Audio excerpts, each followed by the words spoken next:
हमारी मस्जिद कमेटी के इमाम साहब हैं और भी जो कमेटी से जुड़े हुए लोग हैं, समाज के लोग हैं, ताजियादार हैं, खलीफादार हैं और कमरहाटी के जो भी बासिंदे हैं, सभी को सबसे पहले मैं जो इस्लामिक कैलेंडर का नया वर्ष है उस सब की हार्दिक मुबारकबाद देता हूँ और अल्लाह से ये दुआ करता हूँ कि जो ये पहला महीना है जिस सुकून और जैसी बरकत इस महीने से मिले पूरे साल आपको मिलती रहे। अल्लाह अपनी बरकत आप सब पे ऐसे ही देता रहे। मैं यहाँ एक छोटी सी बात कमरहाटी के लिए बोलना चाहूँगा कि इससे पहले मैं 3 साल हावड़ा में था।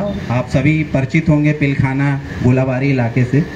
3 साल मैंने वहाँ पे मुहर्रम किया है और आपको वहाँ की शायद पता होगा कि जो वहाँ पे करबला है हर जगह नहीं है। तो साउथ से मतलब जो नाजिरगंज, शिवपुर, हावड़ा यहाँ से जो लोग आते थे और इसके बाद जो नॉर्थ हावड़ा मतलब आपका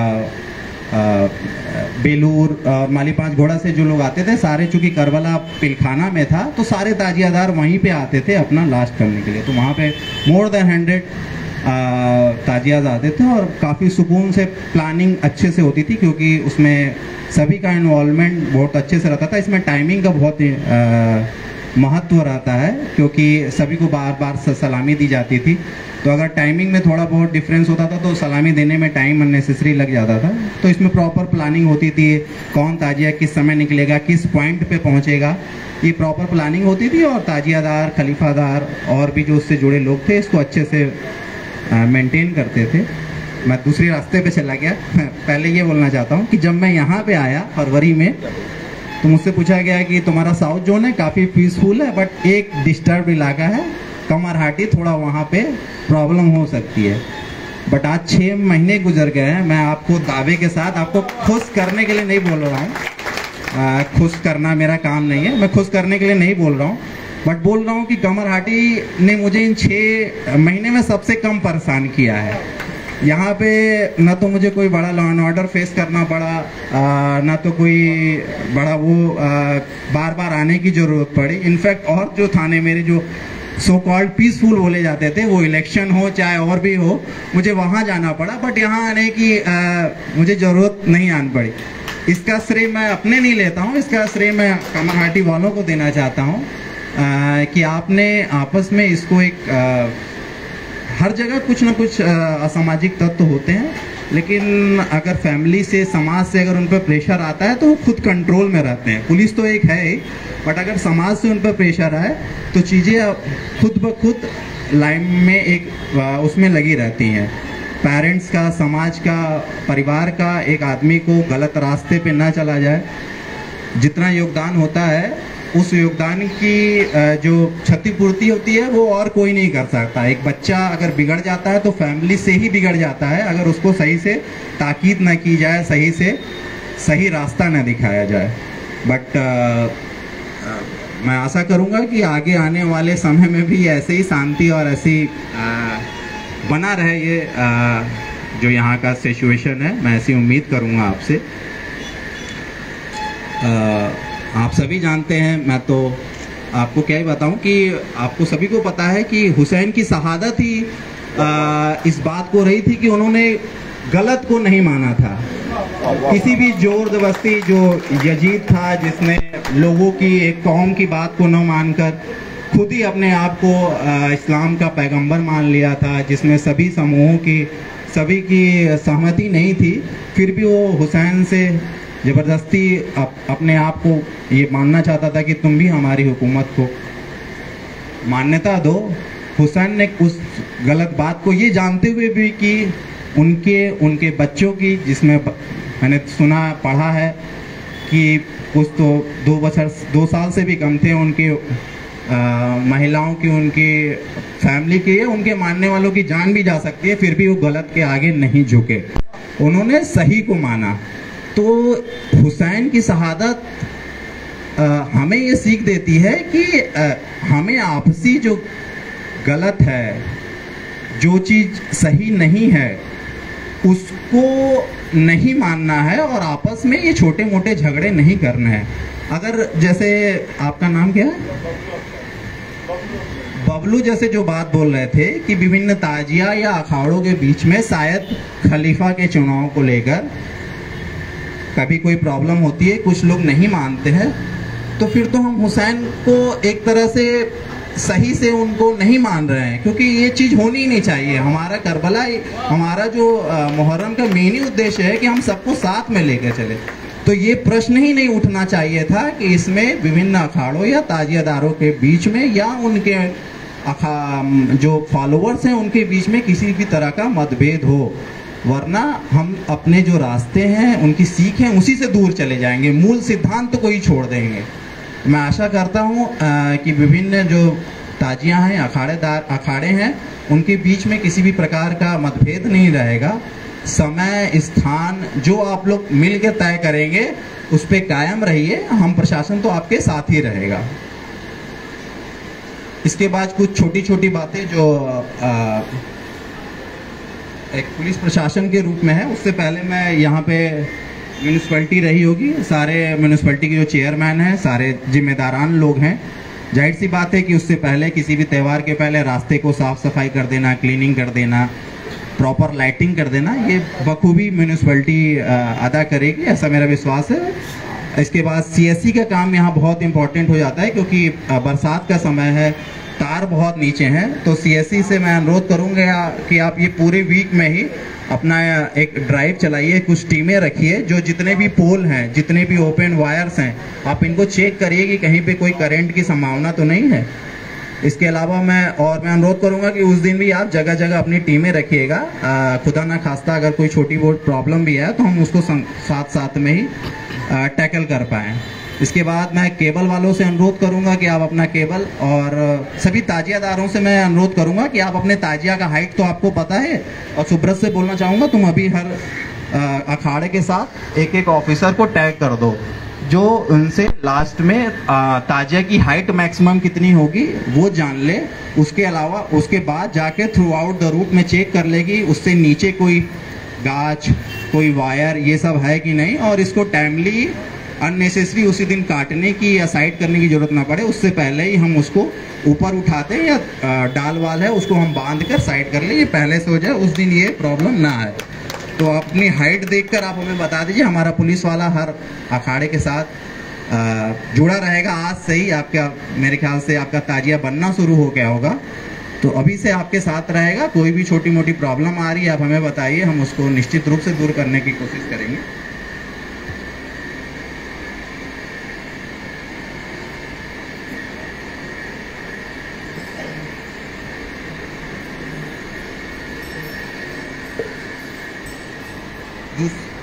दूसरी बात यह है कि जितने भी अखाड़े या ताजियां हैं उनसे मैं बोलूँगा आप अपना लाइसेंस अभी के लिए अप्लाई कर दीजिए।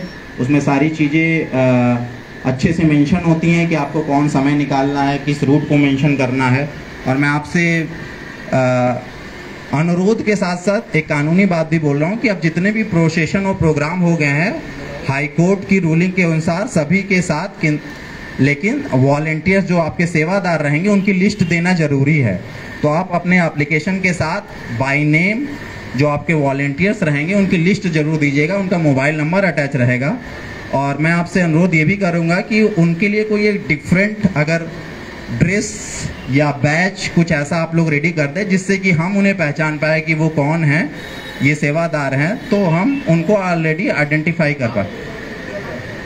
अगर ठीक है, अगर हम थाना से देते हैं तो आप अपनी लिस्ट दीजिए, हम थाने से आपको वो प्रोवाइड करा देंगे।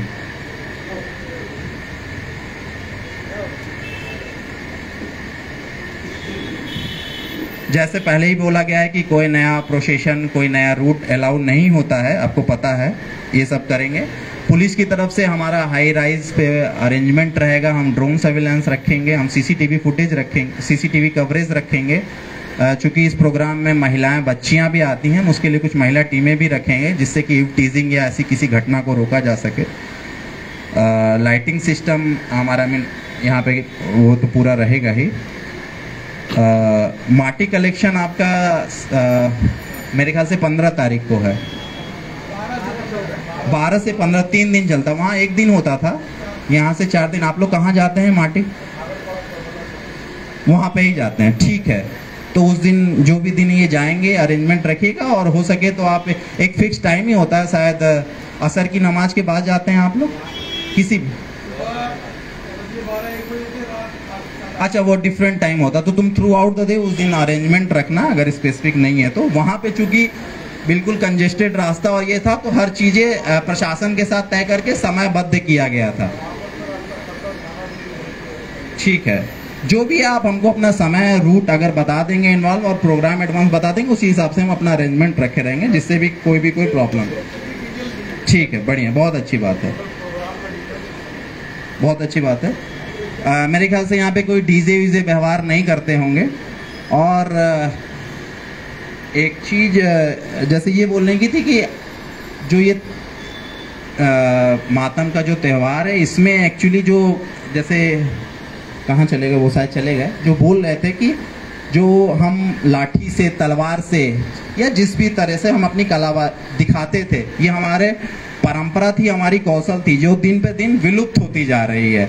इसमें जो ट्रेडिशन यही था कि केवल अखाड़े ही उसको व्यवहार करेंगे, बट आज दिखावे के लिए हर लड़का ही अपने हाथ में तलवार लेकर घूमता है, और उसे भले ही कोई कलाबाजी ना आता हो। एक तरह से ये तौहीन भी है। अगर तुम तलवार को सही तरह से यूज नहीं करना जानो और किसी गलत जगह पे चला दो, तो ये भी जिम्मेदारी का तौहीन है। मेरी बात नहीं समझे आप? समझ में आई? अगर चाहते तो हुसैन अपने साथ बहुत लोगों को ला सकते थे, बट उन्होंने उन 72 लोगों को ही क्यों चूज किया कि वो उनके साथ युद्ध में लड़े? वो चाहते तो पूरी कौम उनके साथ आ सकती थी और वो यजीद को आराम से हरा सकते थे, लेकिन उन्हें पता था कि जिम्मेदार कौन है, किनके हाथों में ये हथियार दिए जाए जो जिम्मेदारी के साथ इस लड़ाई का निर्वहन कर सके।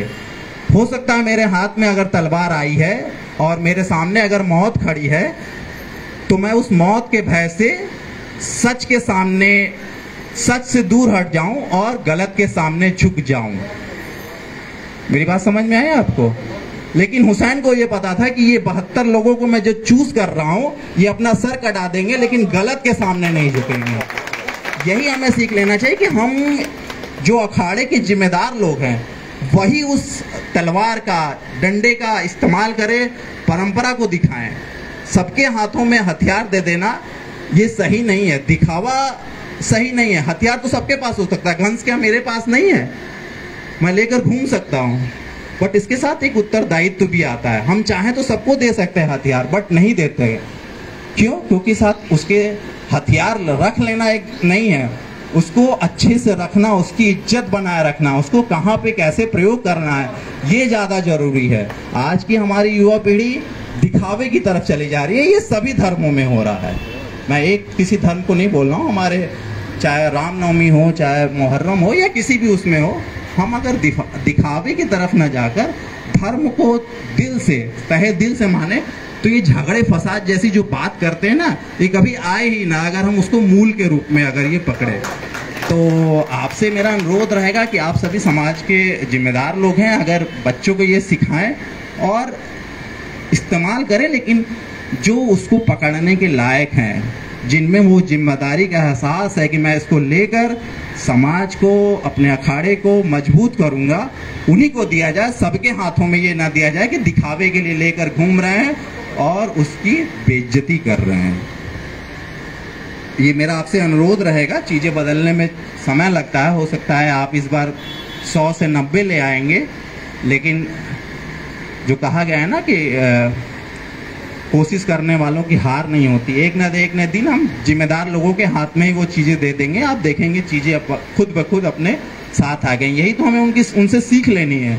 हुसैन से ये सीख हमें यही लेनी है कि हम कैसे चीज़ों को सही से लाएं, गलत को ना स्वीकार करें, और अच्छे के लिए हो सके तो अपनी कुर्बानी भी दे दें।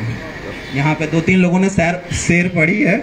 पुलिस का काम शेर पढ़ना नहीं होता है, बट फिर भी मैं हुसैन की याद में, हुसैन सबके दिलों में जिंदा रहें। हुसैन की जो शहादत है, उनकी जो शिक्षा है, हम केवल इन 10 दिनों के लिए ना माने, हम ताउम्र उनकी जो शिक्षा है उसको लेके चले, तो जन्नत वहाँ नहीं, इसी धरती पे चली आएगी।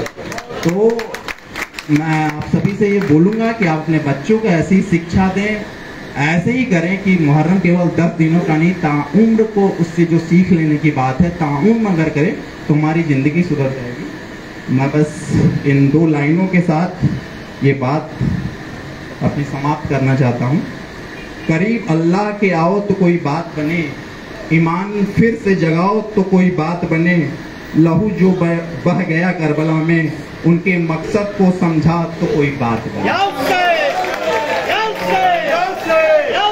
मैं यही बोलना चाहता हूँ कि उनके मकसद को आप समझिए। हमारी सारी प्रॉब्लम ऐसे ही शेष हो जाएंगी। कमरहट्टी थाना ही नहीं, पूरी बैरकपुर पुलिस कमिश्नरेट 24 घंटे 365 दिन आपके साथ है। आपकी हर छोटी बड़ी समस्या में आपके साथ है। प्रशासन, यहाँ पे म्यूनिसिपैलिटी के लोग हैं और भी समाज के जिम्मेदार लोग हैं, आपके साथ हैं। आपकी हर सुख दुख में आपके साथ रहेंगे। इन्हीं बातों के साथ मुहर्रम अच्छे से जाए। और मैं फिर से एक बात बोल रहा हूँ कि सभी को अपनी जिम्मेदारियां निभानी पड़ेंगी। आज से ही लग जाइए और ये करिए कि खूब सुकून और अच्छे से ये त्यौहार मनाया जा सके। समय का निश्चित रूप से ध्यान रखिएगा, अच्छे से खेल दिखाइए। इन्हीं मुबारकबाद के साथ मैं आप सभी को धन्यवाद देता हूँ और फिर आगे हमारा साथ बना रहेगा। बीच बीच में हमारा थाना आपके साथ कोऑर्डिनेट करता रहेगा। शुक्रिया मेरी बातों को सुनने के लिए। धन्यवाद।